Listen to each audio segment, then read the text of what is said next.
Our last speaker is Michael Enich. Michael is a future radical child, an adolescent street psychiatrist. Born in Chicago, Enich graduated from St. Olaf College in 2014 with a BA in religion. Through Jesuit Volunteer Corps, process of mutual discernment, he was plopped into a frenetic position at a shelter for 18 to 21-year-olds in New Jersey. He started at Robert Wood Johnson in 2016. He has put his liberal arts background to work, thinking about and working in intersectional ways to address individual and community health. When he's not sending everyone emails about hip-hop's Promise Clinic or designing educational materials for the Robert Wood Johnson AIDS program, he likes rock climbing and performing dramatic moments from musicals in the car in his driveway. Please join me in welcoming Michael.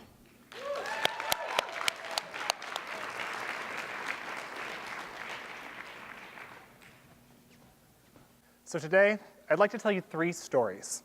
One about Chicago, one about me, and one about somebody else. And just so you know, we're going to be spending a lot of time talking about anxiety, mental health, and mental illness. So then to start out, our first story. So hi, my name is Michael Enich. If you've ever heard me talk, you might think I'm from Minneapolis, based on how much I talk about the place. But you probably listened to the bio that just happened, which said that I'm actually from Chicago. And there are a few things that give away my roots there, like the way I say Halloween, or Snapchat, or the Dan Ryan, it's the A's for you didn't catch it, or how I know this isn't actually called the bean, or my undying devotion to cheese casserole, AKA deep dish pizza. They all give away my roots in the Windy City, which actually refers to our politics and not our weather. But you probably didn't know that at the turn of the century, Chicago was experiencing an incredible industrial boom. And with industry came jobs, and with jobs came people via the new railroad tracks. And with people came disease. The main artery of this success was the Chicago River, leading out to the Great Lake, Michigan, which for all you East Coasters is basically like a saltless Atlantic Ocean. Chicagoans would drink from and bathe in and generally use the combined river and lake water. But they would also dump their feces and foregone meat products and industrial waste into it. I hope this room full of future clinicians sees why that's a problem. So the greatest minds in the city got to work thinking about how to solve this public health hazard. If people were getting sick drinking the combined contaminated river and lake water, what if instead we reversed the flow of the river to go from the lake to literally anywhere else? And so, through a series of locks and portages, using dynamite, shovels, and pickaxes, and one large dramatic failure in which the river did a reverse, we eventually were able to make the river go from Lake Michigan to the Des Plaines River, to the Mississippi, and down to our unfortunate neighbors in the south, St. Louis. This was a massive victory in public health using a radical, community-oriented style lens. So the sheer magnitude of this intervention, the idea of changing the current of a river, sat in the back of my head as I started pre-health classes nearly 100 years later at St. Olaf College. I just couldn't get over the fact that someone could come up with such a novel and radical way to address a whole community's health needs. That brings us to our second story. I'm a sophomore at St. Olaf College, and those of you in the room who went to college will probably remember that sophomore year is just a terrible time. Everybody's taking the crux classes in their majors, the organic chemistry for the science kids, graduate level music history for our music majors, macro and micro econ for the budding economists in the room. All the while, this new social veneer of college is starting to wear thin, and people are getting over-involved in both St. Olaf and the local Northfield community. Always being a theater kid, I decided to take the night off and go see a production of recent tragic events. For those of you who don't know the show, it grapples with the anxiety in America in a post-9/11 world. In one particular moment, a character is manically explaining how that sheer terror of those people on those 4 airplanes couldn't have just been snuffed out with the morbid precision of a plane crash. Instead, she suggests that anxiety seeped into America's psyche and pervades how we still continue to think and act in the world. Thinking about that terror got my heart racing. And I thought, well, maybe I can just like take a step out of the theater for a second, but I realized I'm in the center of the aisle and there are like 5 people on either side of me, and it's a black box theater, which means that there's like no room to really go anywhere. And if I just like hadn't come to the show in the first place, I like wouldn't have had to like be in this predicament at all, because I really just failed my last organic chemistry test. So like, why was I even here? I should be home studying. And then I realized like my heart was racing and my mind was all over the place, and I just had no control over my thoughts. And it turns out that I was having a panic attack. Even to this day, I have a hard time sitting anywhere but the aisle. These thoughts of having a panic attack at any given time, any place, pervaded my psyche for the next few days. Nothing was safe from sitting in classes to my own daydreams. And just in that second when I thought the thoughts had disappeared, they came back with a vengeance. It was to say the very least awful. But I oriented myself towards recovery. I got free counseling services via St. Olaf College's Wellness Center.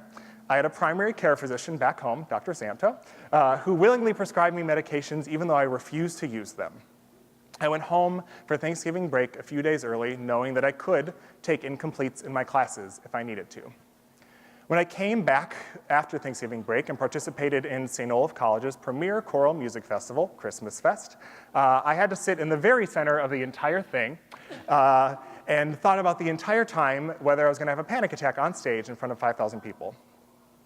Then, when I studied abroad that January in Italy and Germany, I spent most of my time thinking about if they had psych units in both of those countries. But then, about a year later, as suddenly as the thoughts came, they left. I was left wondering what had made them disappear so completely, because medications and counseling hardly felt as radical approach as changing the course of a river. But I was just happy to know that the thoughts had disappeared. I graduated from college and my mental illness. But even right now, as I stand on this stage, there's a little cycle in my head that's saying if I didn't have a panic attack there, I could now, or now, or now. And sometimes this thought cycle is easier to break than others.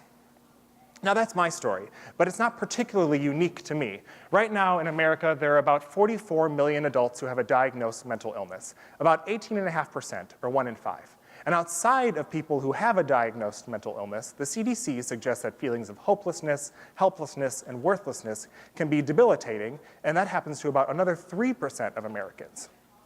And to me, this sounds like a crisis. So what if we could reverse this flow, turn the tide in the progressive expansion of mental illness in the United States?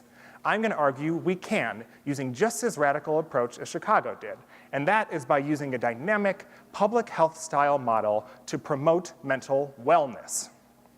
And that is what brings us to our third story. After graduating, I started a year-long service program called Jesuit Volunteer Corps. I was placed at a shelter for 18 to 21-year-olds. There, I quickly learned that there are 3 things to learn in working with young people experiencing housing instability. 1, lots of things make young people homeless.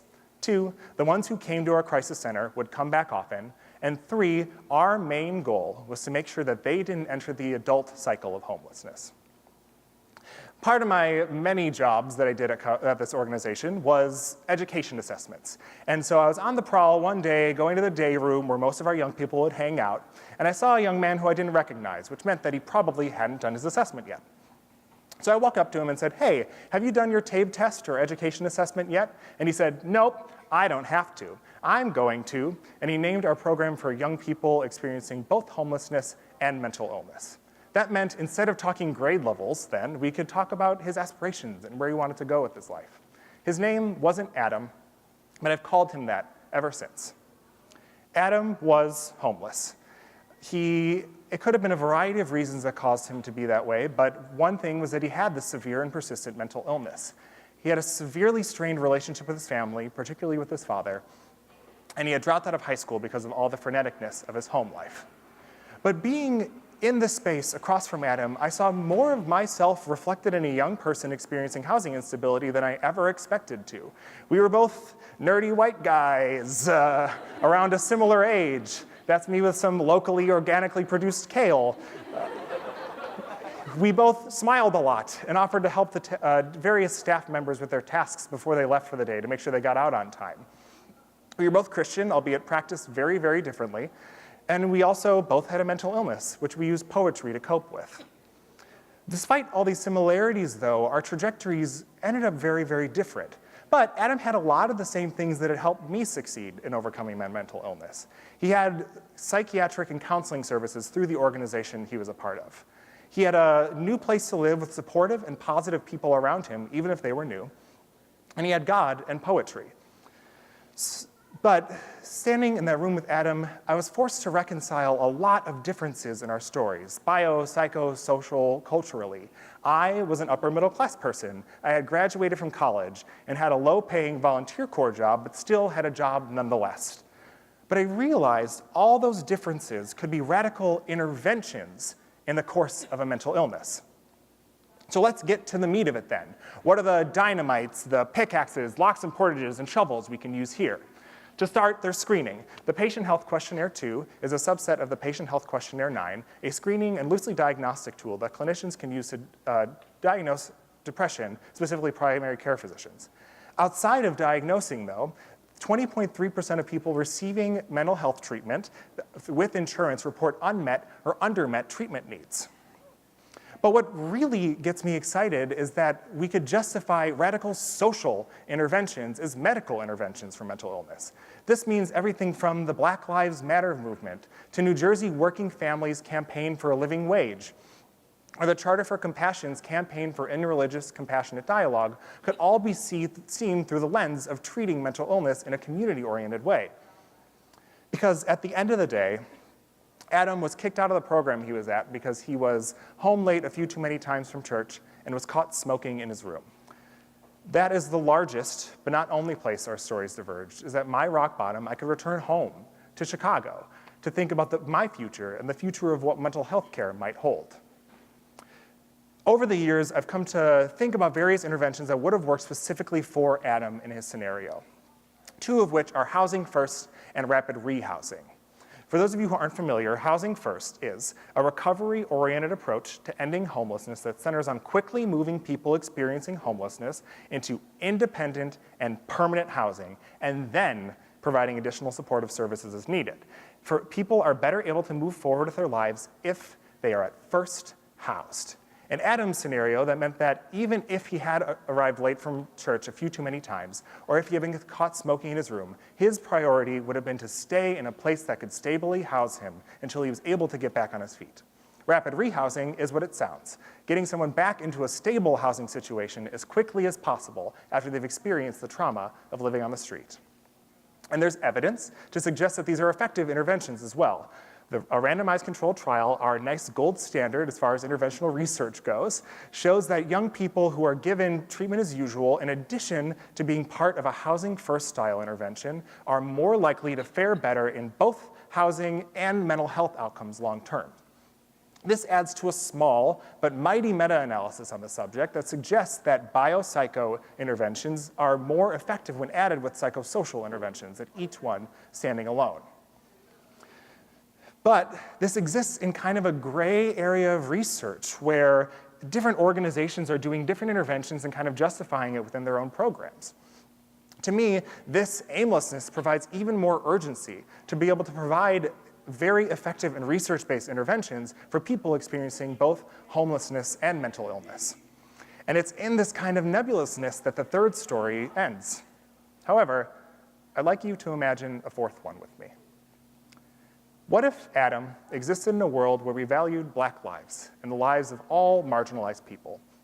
Maybe then he would have felt society's value reflected in himself as a person experiencing a severe and persistent mental illness. What if, when he dropped out of high school, he knew that there was a job that he could go to that could provide him with a living wage with which he could support his family if he chose to, or to support himself as he completed his educational training? Or what if we had been able to have successful interreligious dialogue between him and his father so that he could reconcile the differences in a faith that told him he was lesser for having a mental illness with a positive relationship with a God that showed that he did have value? Or, if nothing else, if he was kicked out of home, that he would have a place to go to stabilize and be able to carry on with his life, graduate from high school, become a chef, and own a restaurant like he had always wanted to.